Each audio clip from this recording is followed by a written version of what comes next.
नमस्ते, मैं हूं डॉक्टर प्रिया भावे चित्तावर और आज हम जानेंगे एग डोनेशन और आईवीएफ के बारे में।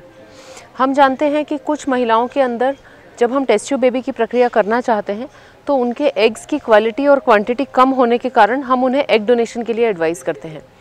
जब एग डोनेशन के लिए महिला को एडवाइस दी जाती है तो उनके अंदर बहुत सारे क्वेश्चंस रहते हैं, बहुत सारे डाउट्स रहते हैं जिन्हें हम इस वीडियो के माध्यम से क्लैरिफाई करेंगे। डोनर एग आईवीएफ का अर्थ होता है कि एग जो है वो किसी दूसरी महिला से जो कि फर्टाइल हो, यंग हो, जिसका ओवेरियन रिजर्व अच्छा हो, उससे लेके हस्बैंड से के स्पर्म से उसे फर्टिलाइज करके ये जो एम्ब्रियोज हैं इन्हें रेसिपिएंट के अंदर डाला जाएगा। एग डोनेशन उन महिलाओं के लिए सही रहता है जिनकी एज या तो 40 वर्ष से ऊपर है या फिर कम एज में ही उनका AMH का लेवल बहुत कम हो गया है, एग्स की जो क्वालिटी है और क्वांटिटी है उसमें गिरावट आ गई है, प्रीवियस कई बार आईवीएफ फेल हो चुका है और हर बार फेलियर का कारण हमें अंडे की खराब गुणवत्ता लग रहा है। ऐसे केसेस में एग डोनेशन और आईवीएफ किया जाता है। अब कौन वो महिलाएं हैं जिनसे ये एग लिया जाता है? कई क्लिनिक्स में एग शेयरिंग का प्रचलन होता है, अर्थात कुछ इनफर्टाइल महिलाएं जिनके एग्स अच्छे होते हैं उनसे कुछ एग्स लेके दूसरी महिलाओं को दिए जाते हैं। मेरे हिसाब से ये प्रक्रिया ठीक नहीं है क्योंकि ये जो एग्स हैं जिसे शेयर किया जाएगा ये भी किसी संतानहीन महिला से ही आते हैं और इनकी गुणवत्ता वो नहीं हो सकती जो एक फर्टाइल महिला के एग की होगी। दूसरा, एग शेयरिंग करने से हम जिस महिला के एग्स ले रहे हैं उसकी भी जो सक्सेस रेट है उसे हम कम करते हैं। तो हम जो प्रैक्टिस करते हैं उसे एग डोनेशन कहा जाता है। एग डोनेशन में किसी फर्टाइल महिला की जिसके खुद के बच्चे हों, जिसकी उम्र 30 वर्ष से कम हो, उसके एग्स लेके और आईवीएफ किया जाता है। ये जो पूरी प्रक्रिया है इसमें जो एग डोनर की आइडेंटिटी है उसे हम गोपनीय रखते हैं, उसे डाइवल्ज नहीं किया जा सकता कमिश्निंग कपल या फिर एग डोनर को।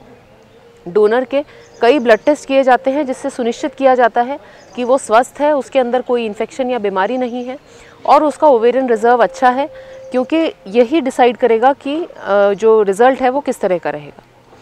एग डोनेशन में केवल मेडिकल एस्पेक्ट्स ही नहीं है, बहुत सारे इमोशनल एस्पेक्ट्स भी होते हैं। कई महिलाएं ये एक्सेप्ट नहीं कर पाती कि जो बच्चा होगा वो जेनेटिकली उनसे रिलेटेड नहीं रहेगा, परंतु हम जानते हैं कि जेनेटिक्स के साथ साथ बच्चे को इन्फ्लुएंस एक और चीज़ करती है, वो है एपिजेनेटिक्स। यानी ये जो भ्रूण है वो किस माहौल में यूट्रस के अंदर रहेगा, किस तरह का वातावरण उसे महिला के गर्भाशय में मिलेगा, किस तरह से 9 महीने में माँ अपना देखभाल करती है, ये सब भी जो होने वाला बच्चा है उसकी क्वालिटी को इन्फ्लुएंस करता है। एग डोनेशन इस प्रकार हमने देखा कि एक बिल्कुल ही सेफ़ प्रक्रिया है। पूरी प्रक्रिया के दौरान एग डोनर को किसी भी तरह का कोई नुकसान, कोई तकलीफ़ नहीं हो, इसका ध्यान रखा जाता है। एग डोनेशन के एवज में उन्हें जो मानदेय दिया जाता है वो एक निर्धारित मात्रा में उन्हें पेमेंट किया जाता है। ये पूरी प्रक्रिया गोपनीय रहती है, कपल और डॉक्टर के अलावा ये किसी तीसरे के साथ चर्चा नहीं की जा सकती। यदि देखा जाए तो एग डोनेशन एक बहुत अच्छा ऑप्शन है क्योंकि कई ऐसी महिलाएं हैं जिनके एग्स बहुत कम क्वालिटी के हैं या जिनकी माहवारी ख़त्म हो चुकी है और वो भी इस तकनीक को अपना के संतान सुख अपना सकती हैं। खर्च की बात करें तो लगभग 1.5 लाख रुपए इसका पूरे प्रोसेस का खर्च होता है और इसके बाद ऐसी कोई विशेष सावधानी नहीं है। आईवीएफ के बाद जो साधारण सावधानियां रखी जाती हैं वो ही डोनर एग आईवीएफ के बाद रखी जाती हैं। यदि डोनर एग आईवीएफ के विषय में आप कुछ और जानना चाहते हो, आपकी कोई क्वेरीज़ हो तो आप हमें ज़रूर ईमेल कर सकते हैं। आपके क्वेरीज़ का जवाब देने में हमें प्रसन्नता होगी। धन्यवाद।